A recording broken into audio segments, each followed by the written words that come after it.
semua, nama saya Eva Fadil Fitriana, mahasiswi Teknik Biologi AIN Kudus.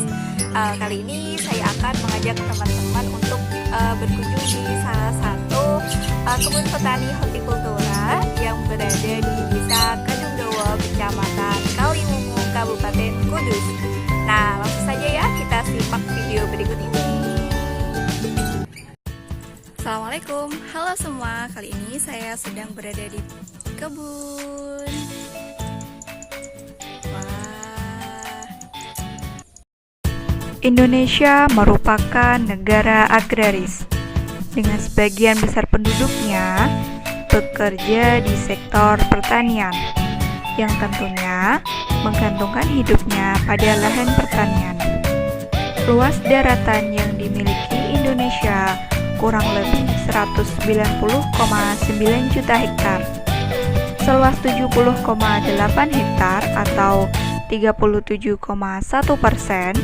dimanfaatkan kegiatan budidaya seperti persawahan, pertanian lahan kering, perkebunan, budidaya non-pertanian seperti permukiman, industri, tambang, dan lain-lain, serta penggunaan tanah lainnya seperti ladang, semak, padang rumput, dan lain-lain.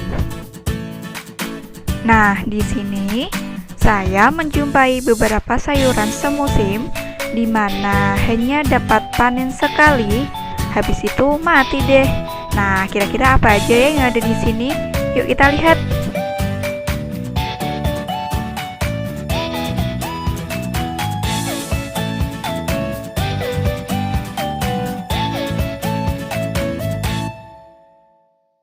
Cabai mengandung berbagai macam senyawa yang berguna bagi kesehatan manusia.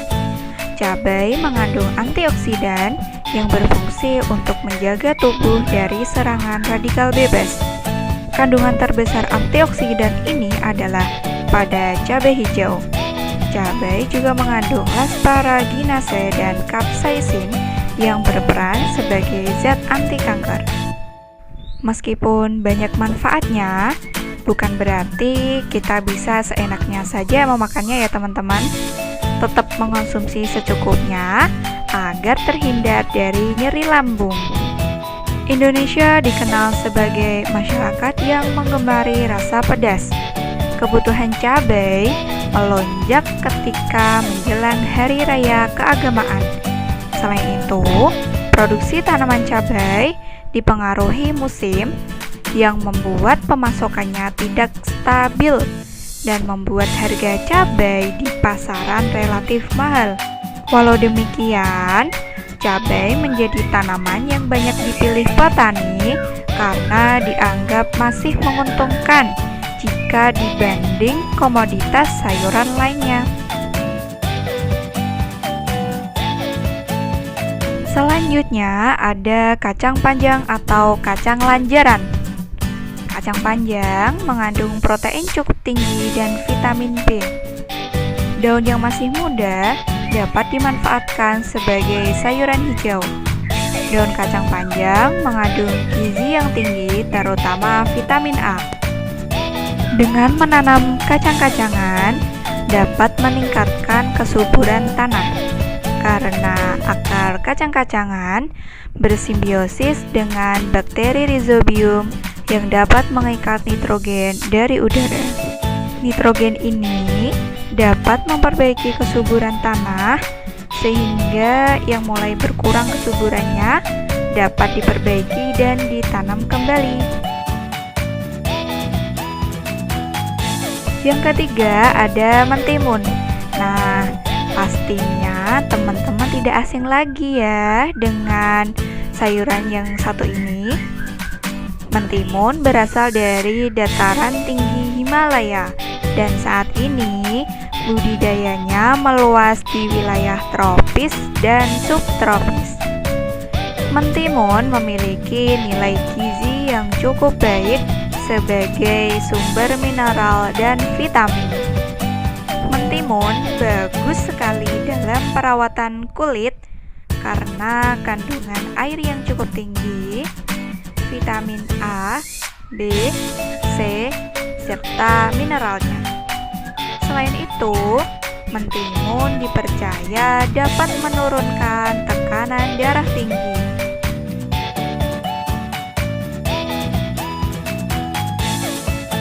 Tanaman apa ini teman-teman? Ada yang tahu? Ya, betul sekali. Jagung. Jagung merupakan komoditas pangan kedua paling penting di Indonesia setelah padi. Tetapi jagung bukan produk utama sektor pertanian ya.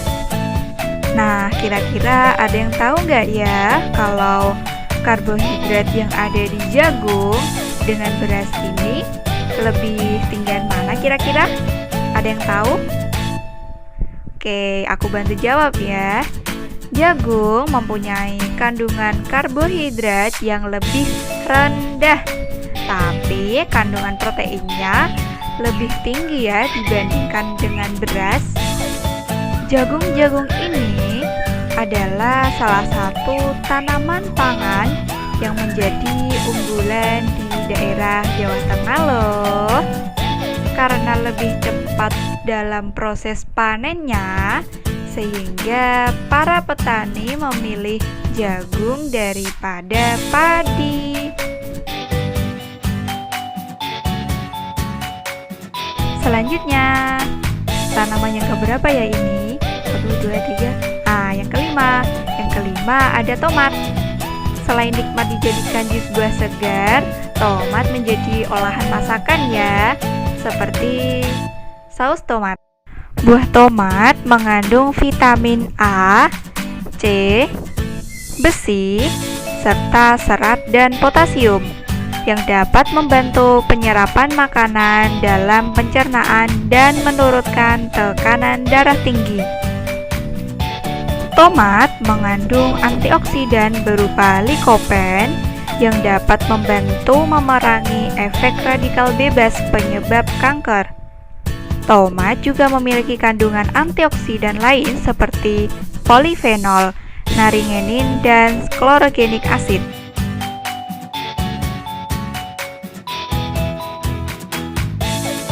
Selanjutnya, tanaman terakhir yang ada di kebun ini yaitu bayam.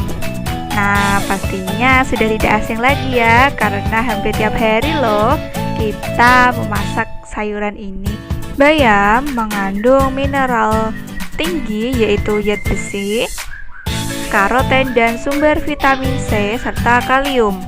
Berdasarkan penelitian, kandungan zat besi yang tinggi pada daun bayam dapat meningkatkan jumlah eritrosit dan kadar hemoglobin.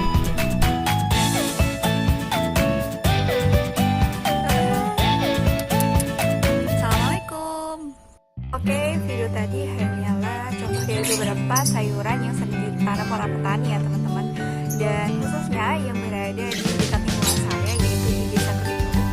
Nah, Indonesia dikenal sebagai negara tropis, tentunya memiliki banyak kekayaan sumber daya hayati yang dapat menghasilkan berbagai produk pertanian tropis yang tidak bisa ditanam di negara non tropis tentunya.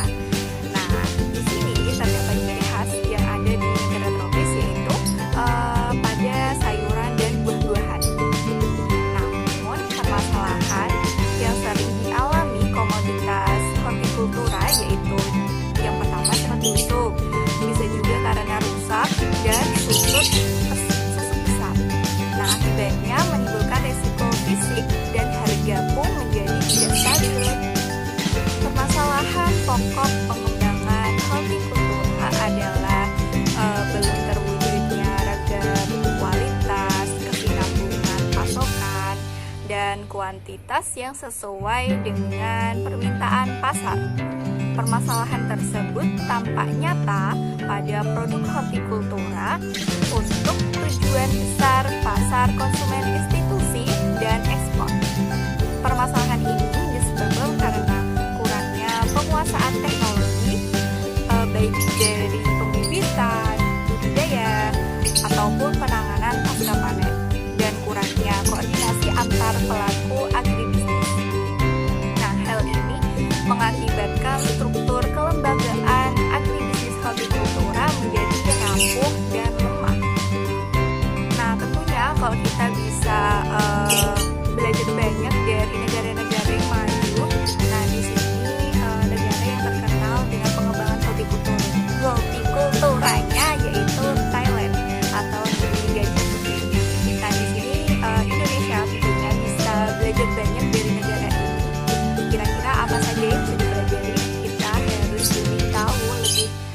lebih banyak tahu tentang negeri ini, terutama di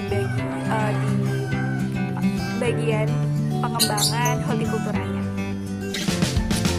Thailand atau disebut juga dengan negeri gajah putih. Nah, selain itu Thailand juga dikenal sebagai negara penghasil hortikultura, diakui sebagai negara yang berhasil mengembangkan agribisnis buah-buahan dan sayur-sayuran dan menjadi pelopor pengembangan agribisnis di ASEAN.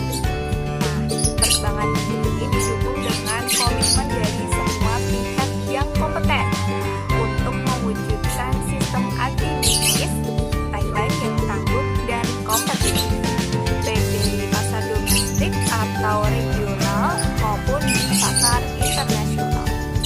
Nah, dukungannya seperti apa ya? Nah, misalnya dukungan dari para menteri pertanian dan koperasi serta dari universitas yang terkenal di sana sebagai institusi dan pendidikan tinggi pertanian yang terkenal.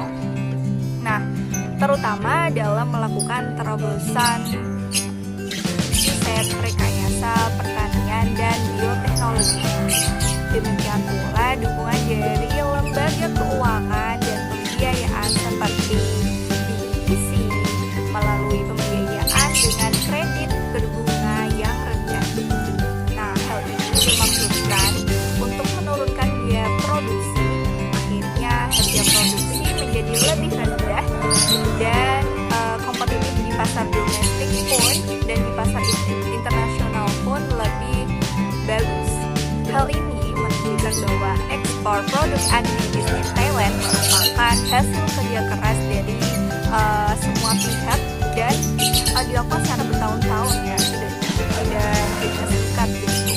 Nah, yang melibatkan baik dari pihak, baik dari raja atau dari ratunya sampai ke pekerja agribisnis maupun dari dosen atau dari peneliti sampai masyarakat umum dan dari pemerintah, lembaga keuangan sampai pengusaha.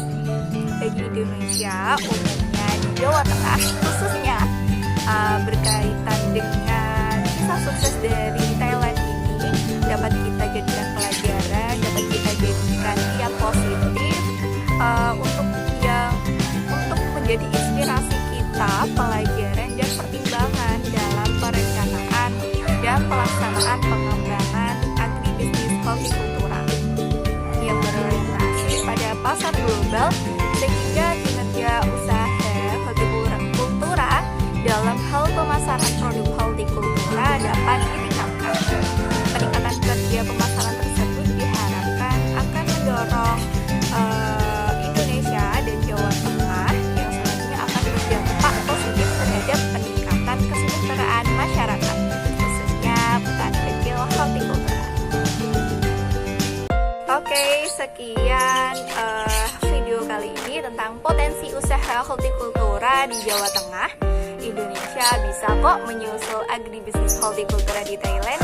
Yuk kita sama-sama membangun negeri ini menjadi lebih maju. Semangat!